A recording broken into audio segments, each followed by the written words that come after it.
Salut YouTube et bien le bonjour à tous. Bienvenue sur cette vidéo. C'est le deuxième épisode de la série consacrée aux symbioses. La première partie concernait les endosymbioses, donc vraiment les symbioses à vie qui se déroulent dans l'organisme d'un des protagonistes. Cette fois-ci, on va donc parler des symbioses entre espèces distinctes. Petite précision, comme la symbiose entre l'anémone de mer et le poisson clown est extrêmement connue et qu'il y a beaucoup de ressources disponibles sur le sujet, eh bien, je ne vais pas en parler dans cette vidéo, mais il n'y en a pas moins à dire pour autant, loin de là. Et on y va tout de suite. Certaines espèces établissent de véritables partenariats afin de s'alimenter plus efficacement. Un excellent exemple est le grand indicateur, qui est également un exemple assez unique, puisque ce petit oiseau d'Afrique subsaharienne a appris à coopérer avec les humains sans aucune domestication ni apprivoisement. Le grand indicateur est un oiseau d'une vingtaine de centimètres pour 50 grammes. C'est un parasite de couvée, c'est-à-dire que la femelle peut pondre jusque 20 œufs par an dans le nid d'autres oiseaux. L'oisillon, une fois éclos, va alors éliminer la compétition et se faire nourrir par ses parents d'adoption bien involontaires. Un petit peu comme le coucou, c'est une pratique vraiment impitoyable. Son régime alimentaire est constitué de larves d'abeilles et de cire, ce qui déjà en soi est assez particulier. Mais le plus intéressant pour lui, c'est l'intérieur de la ruche qui lui est inaccessible. Il va alors attirer l'attention d'animaux consommateurs de miel et les guider jusqu'à la ruche afin d'avoir de l'aide pour atteindre l'intérieur de la ruche. Cette pratique est surtout observée chez les femelles et les juvéniles qui vont émettre un petit cri bien distinctif pour attirer l'attention de leur partenaire de chasse et le guider jusqu'à la ruche. Cela fait gagner un temps considérable aux chasseurs de miel et tout le monde y trouve son compte.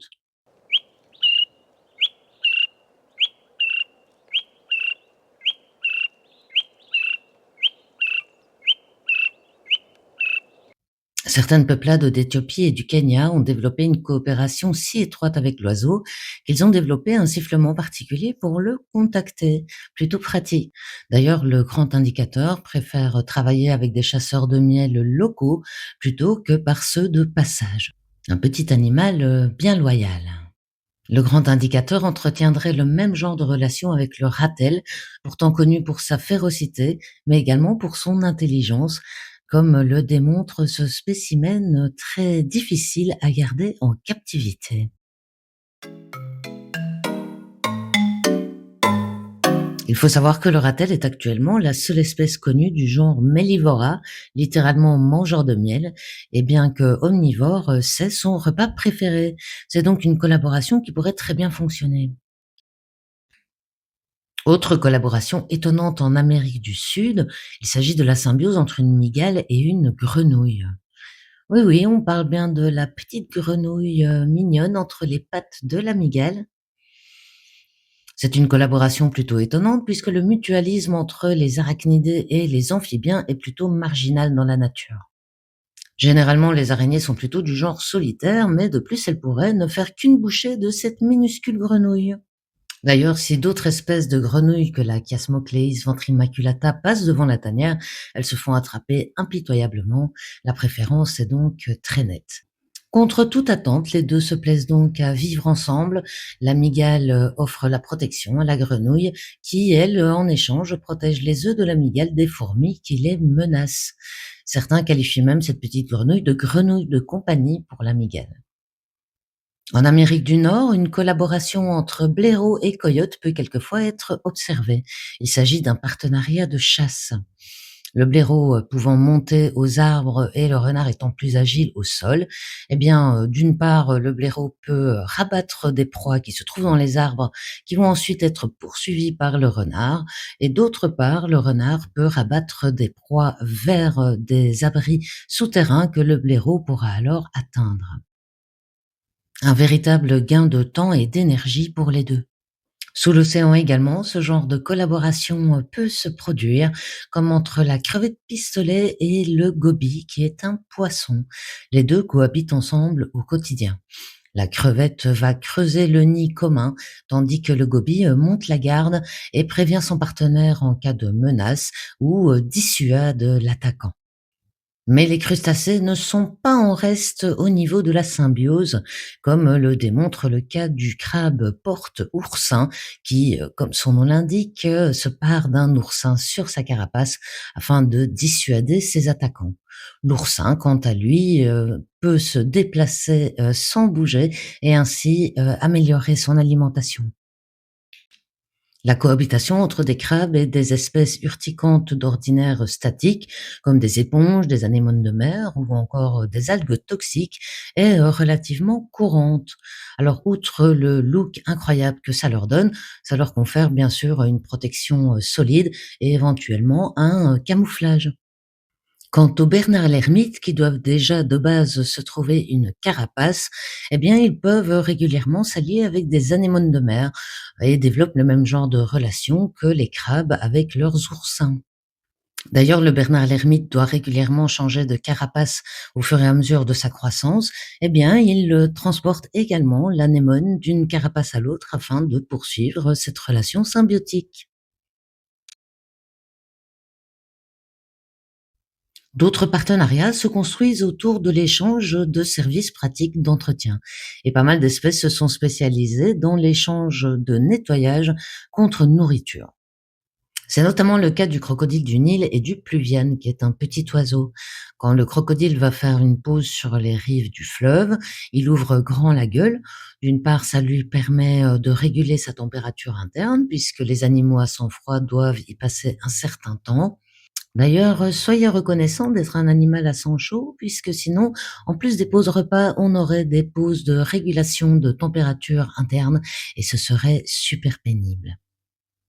Toujours est-il que quand le crocodile ouvre la gueule, eh bien le pluviane s'y faufile afin d'arracher les petits bouts de nourriture qui sont coincés entre les dents.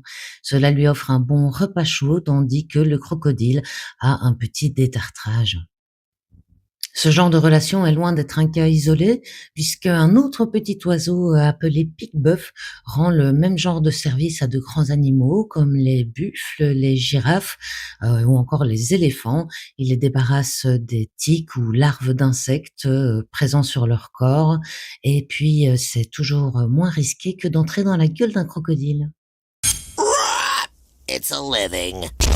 De la même manière, le phacochère et la mangouste, dont la relation a été immortalisée par Disney, établissent ce même genre de relation de petits repas contre épouillement des petites bêtes gênantes. Le même genre de mécanisme se produit en milieu aquatique et l'exemple du labre nettoyeur est tout à fait bluffant, puisque ce petit poisson des récifs coralliens tient un véritable cabinet de consultation. Assez reconnaissable par sa ligne noire longitudinale, quand il est disponible pour les consultations, il exécute un petit pas de danse qui montre à ses clients que le cabinet est ouvert. Les candidats à la consultation, y compris les murènes qui sont pourtant plutôt terrifiantes, vont se mettre en position pour laisser le labre travailler. Ainsi, il se nourrit des peaux mortes et des petits crustacés parasitaires qui se trouvent sur les poissons et dont ils ne savent pas se débarrasser eux-mêmes, et ainsi se nourrit par la même occasion. Alors le labre, c'est vraiment un travailleur acharné puisqu'il peut cumuler jusqu'à 2000 interactions par jour et fait même des petits massages. Du coup, vu sa popularité, je me suis demandé si le labre avait des prédateurs et apparemment il n'y a que la rascasse qui est un prédateur piscivore féroce qui peut potentiellement le chasser. Mais ceci dit, des clients mécontents peuvent également n'en faire qu'une bouchée. D'ailleurs, la finesse des interactions du labre est assez incroyable et son comportement varie en fonction de nombreux facteurs. Car si on parle de cabinet de consultation, c'est bien qu'il y a une vraie stratégie d'entreprise derrière tout ça. En effet, le labre sera plus aux petits soins avec des clients réguliers qu'il aurait peur de perdre qu'avec des clients de passage. De plus, avec un client qui pourrait se retourner contre lui car plus dangereux, eh bien le labre va redoubler de petites attentions, faire encore plus de massages et être aux petits soins. S'il s'agit d'un client qui a un mode de vie plutôt sédentaire, qui n'a pas la capacité de se déplacer très loin et donc de se tourner vers la concurrence, eh bien le labre se permettra également d'être un peu plus négligent dans ses services. Dans ce cas, il se permettra même de grignoter un petit peu du mucus du poisson client, alors que celui-ci en a besoin pour sa protection naturelle, sauf si le client suivant assiste à la consultation, auquel cas le labre craindrait de le faire fuir et donc s'appliquera à son travail. Fun fact, le labre est un des rares animaux à pouvoir se reconnaître dans un miroir. C'est une capacité observée chez des animaux particulièrement intelligents, tels que les grands singes, les dauphins, les éléphants ou encore les pilles, mais c'est la première fois que ça a été observé chez un poisson. La crevette nettoyeuse fait partie des animaux à rendre ce même genre de service. Que diriez-vous de vous faire laver les dents tout en rendant service? Ça doit chatouiller, hein, quand même. Dernier exemple de cette catégorie, il s'agit des rémoras. Ce sont des poissons pilotes, dont des poissons qui accompagnent de beaucoup plus gros poissons, des requins ou des raies, mais les rémoras en général accompagnent les requins. Ils se fixent carrément aux requins grâce à une nageoire qui a muté en ventouse et donc se déplace absolument sans effort et de plus, en profitent pour se nourrir des restes d'alimentation du requin et font également son toilettage. Attention que si vous faites de la plongée, elles peuvent également se prendre d'affection pour vous et apparemment ça fait pas du bien.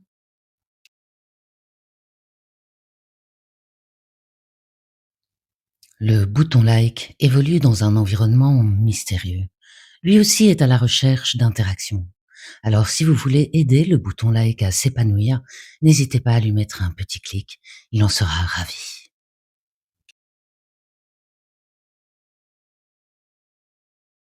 Tout comme les rémoras, certains animaux peuvent se servir d'autres pour se déplacer. Ce type d'interaction est appelé la phorésie. Elle peut être soit mutualiste, comme dans le cas du rémora et du requin, où chacun se rend service, mais elle peut également être parasitaire, dans le cas où le phoronte, c'est-à-dire l'animal qui se sert de l'autre pour se déplacer, blesse l'autre ou l'alourdit, par exemple. Les escargots ont comme ça un mécanisme de phorésie, assez étonnant qui se produit à l'insu de l'hôte. Donc, quand, un escargot se fait gober par un oiseau, souvent un héron, eh bien, il peut survivre à l'expérience de la digestion. L'oiseau va alors, s'envoler plus loin, puis se soulager. C'est là que l'escargot est arrivé à destination. Tu peux même pas imaginer ce que j'ai vu là-dedans. Jure-moi de jamais dire à personne d'où je viens. Cela lui permet de franchir des distances qu'il serait incapable de franchir seul et ainsi de favoriser la mixité génétique. Ce sont parfois des œufs qui survivent au transport ou alors quelquefois un petit animal comme une limace qui s'accroche carrément à l'oiseau pour se déplacer. Comme quoi, des escargots qui volent, c'est possible. Mais ce n'est pas tout puisque les escargots serviraient eux-mêmes de moyens de locomotion pour les tardigrades. Et oui, le tardigrade, petit animal microscopique, aussi appelé ourson d'eau et bien connu pour sa résistance aux conditions de vie extrêmes, ferait également du stop à dos d'escargot pour les mêmes raisons que ces derniers avec les oiseaux. Et oui, de petites bêtes peuvent transporter d'encore plus petites bêtes, mais la question est, qu'est-ce qui voyage à dos de tardigrade? Dans le même ordre d'idées, on peut parler de la zoochorie.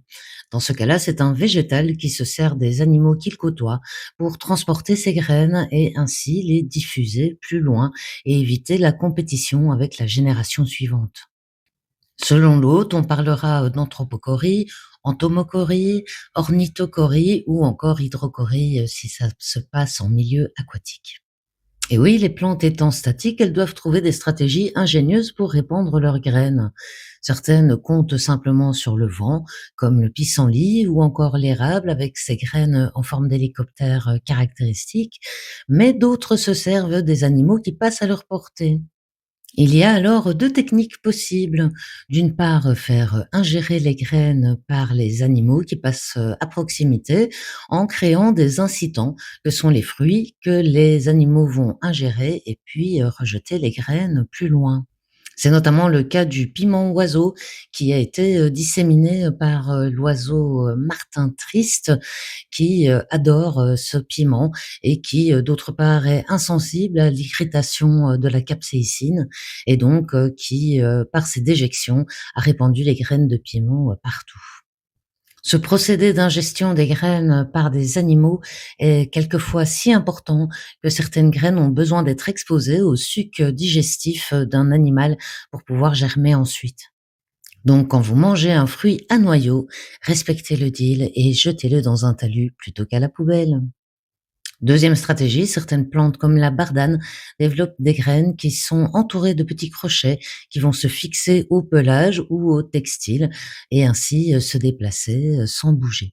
Ce phénomène se produit de diverses manières, que ce soit des spores déplacés par des fourmis ou encore des algues déplacées par des escargots, etc. Alors petite parenthèse, comme tout est lié, eh bien la disparition des espèces animales en milieu forestier a bien sûr un impact sur les plantes qui se servent d'eux pour se reproduire et cela représente à peu près, 1/3 des espèces. Je n'insiste pas souvent sur l'aspect, écologique dans mes vidéos parce que j'ai plutôt envie de me concentrer sur l'émerveillement plutôt que sur l'anxiété, on va dire. Mais quand on s'intéresse à ce genre de sujet, on ne peut, que déplorer, l'impact de l'environnement mis en place par les humains sur, des systèmes, aussi beaux et aussi complexes qui ont mis des éons, à se développer. D'ailleurs, je pense qu'à peu près toutes les espèces que j'évoque dans cette vidéo, dans mes autres vidéos, sont à peu près, toutes menacées. Je pense que les seules espèces qui sont pas menacées, ce sont les espèces parasitaires. Vous n'avez par exemple certainement jamais entendu que les cafards ou les pigeons de ville étaient en voie d'extinction. Voilà, fin de la parenthèse.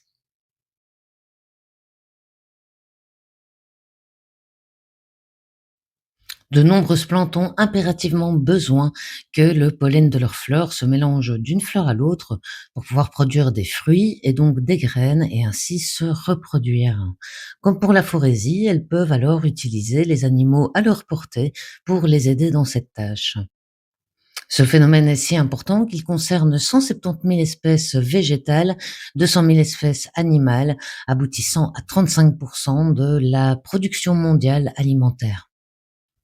Vous connaissez peut-être cette image, d'un supermarché, si les abeilles et les pollinisateurs n'existaient pas, moi qui suis gourmande, ça me fait, froid dans le dos.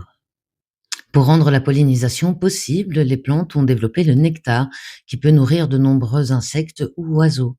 Les plus spécialisés d'entre eux ont d'ailleurs développé, des attributs physiques spécifiques, comme le long bec affiné du colibri ou encore le proboscis, hein, la trompe, du papillon. De nombreux insectes participent à la pollinisation, mais les championnes, ce sont bien sûr les abeilles. Les abeilles sont à la base un type de guêpe qui a évolué en végétarienne après l'apparition des fleurs et elles sont physiquement clairement calibrées pour la pollinisation. Leur corps velu accroche le pollen, elles possèdent des petits sacs de transport derrière les pattes, leur langue est longue et affinée afin de pouvoir atteindre le nectar et en outre, elles mémorisent parfaitement l'emplacement des ressources alimentaires. Mais ce n'est pas tout puisque leurs perceptions ont évolué en fonction de cette relation intime.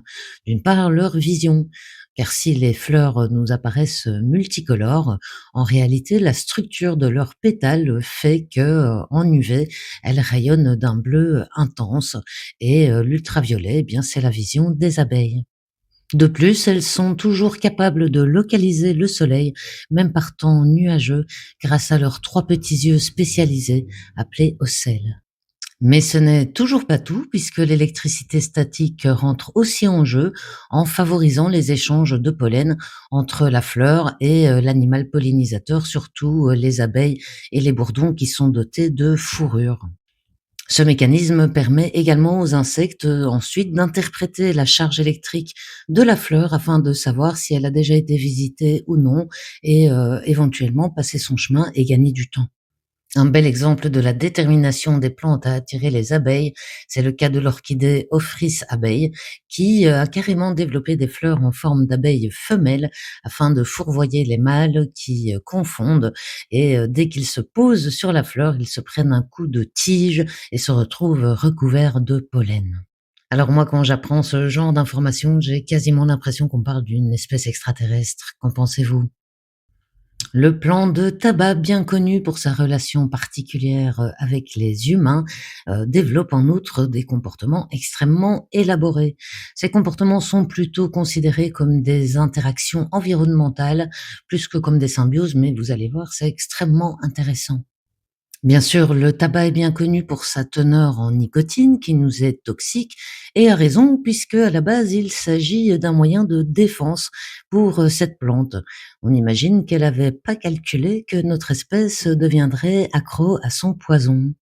Mais le tabac n'intéresse pas que les humains puisqu'il y a également le sphinx du tabac qui a une relation très proche de sa plante. Cet insecte se nourrit essentiellement de plants de tabac, de tomatiers et de datura, ce qui est quand même, au passage, un régime alimentaire plutôt, violent à base, d'alcaloïdes toxiques et de violents psychotropes. Il a certainement une représentation du monde bien différente, de la nôtre. Alors bien sûr, il est capable d'éliminer, les toxines de son organisme et a en outre un excellent odorat car, sa nourriture est souvent éparse dans la nature. Ce papillon de nuit est le pollinisateur principal du plant de tabac dont les fleurs s'ouvrent la nuit. Le papillon va ensuite pondre ses œufs sur la plante. Ses chenilles vont se nourrir des feuilles, mais quelquefois la plante va considérer que la chenille dépasse les bornes puisque le papillon peut pondre jusqu'à 200 œufs par ponte et alors va se retourner contre son pollinisateur. La plante a alors plusieurs stratégies à sa disposition pour lutter contre son ancien pollinisateur nouvel envahisseur. Tout d'abord, elle peut changer son rythme circadien, donc autrement dit son rythme jour-nuit, et au lieu de fleurir la nuit, elle va commencer à développer des fleurs de jour. Ces fleurs ont une forme différente, plus allongée, ont une odeur différente et la composition du nectar est également plus concentrée en sucre. Pourquoi la plante fait cela? Eh bien, elle s'adresse à un nouveau pollinisateur qui est le colibri. La plante va donc délaisser le papillon abusif au profit des colibris, dont de plus la progéniture ne risque pas de dévorer les feuilles, et ce changement peut se produire en seulement 8 jours. Par contre, on ne sait pas pourquoi le plant de tabac ne transitionne pas définitivement vers un nouveau pollinisateur. Mais la plante est également capable d'identifier la chenille qui l'attaque par les traceurs de phéromones dans sa salive. Elle peut alors réagir par un autre message phéromonal qui s'adresse alors au Geocoris, qui est le prédateur naturel de la chenille. Enfin, la plante peut développer ce qu'on appelle des trichomes, c'est-à-dire des petites tétines qui poussent sur la tige de la plante et qui paraissent extrêmement appétissantes aux chenilles, donc elles vont les dévorer, mais c'est un piège bien caché et une condamnation à mort, puisque une fois ingérées, les chenilles vont commencer à émettre des odeurs qui attirent leurs propres prédateurs. Petit stratagème aussi vicieux qu'efficace et qui montre bien à quel point les plantes peuvent être actives par rapport à leur environnement. Comme quoi il y a vraiment un monde de messages phéromonaux autour de nous et qui nous est totalement inaccessible. Alors on rit de Shyamalan avec son film The Happening, mais quand on voit de quoi les plantes sont capables, on se dit quelquefois que c'est peut-être pas si bête. Enfin, dernier exemple de symbiose, je ne pouvais pas ne pas vous parler de l'étrange cas de la guêpe et de la figue. Alors là, on est de nouveau sur un mode de vie quasi extraterrestre et un mode de reproduction à peu près aussi compliqué que l'alien de Geiger. Cette symbiose est si profonde que les deux espèces sont totalement interdépendantes et ne sauraient plus vivre l'une sans l'autre. La guêpe du figuier est une toute petite guêpe qui naît et meurt à l'intérieur des figues. Étonnamment, les figues ne sont pas des fruits, mais une multitude de fleurs qui poussent vers l'intérieur. Et la guêpe du figuier est le pollinisateur naturel de cette plante et donc va s'introduire à l'intérieur de la figue afin de pondre ses œufs, de trouver un habitat et va par la même occasion polliniser les fleurs.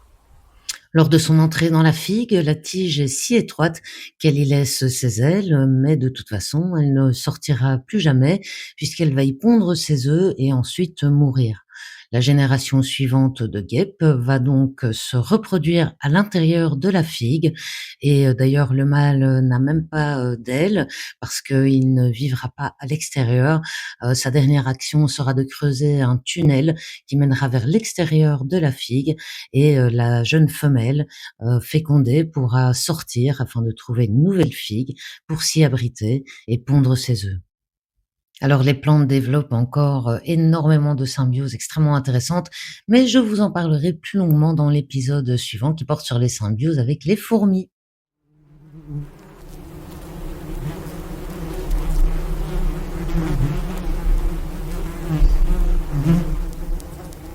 Voici qui clôture ce second épisode de la série consacrée aux symbioses.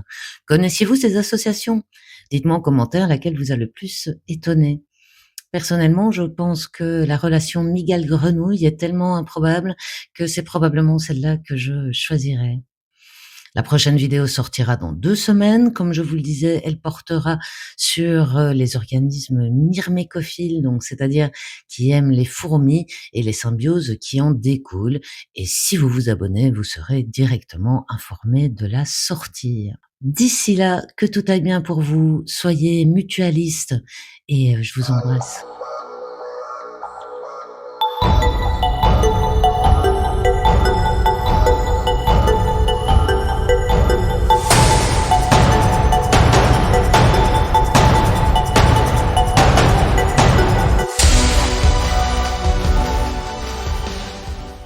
D'ailleurs, si d'autres espèces de grenouilles que la chiam D'ailleurs, si d'autres espèces de grenouilles que la Chiasmocleis ventricu dommage. Chiasmocleis ventricuma Chiasmocleis ventricu mais non, pas ventricu. Que la Chiasmocleis ventricumal ventricu ventrimaculata ventrimaculata. Chiasmocleis ventrimaculata. Pas dur. D'ailleurs, si d'autres espèces de grenouilles que la je sais même plus dire grenouille. Ventrimaculata. Je vais jamais y arriver.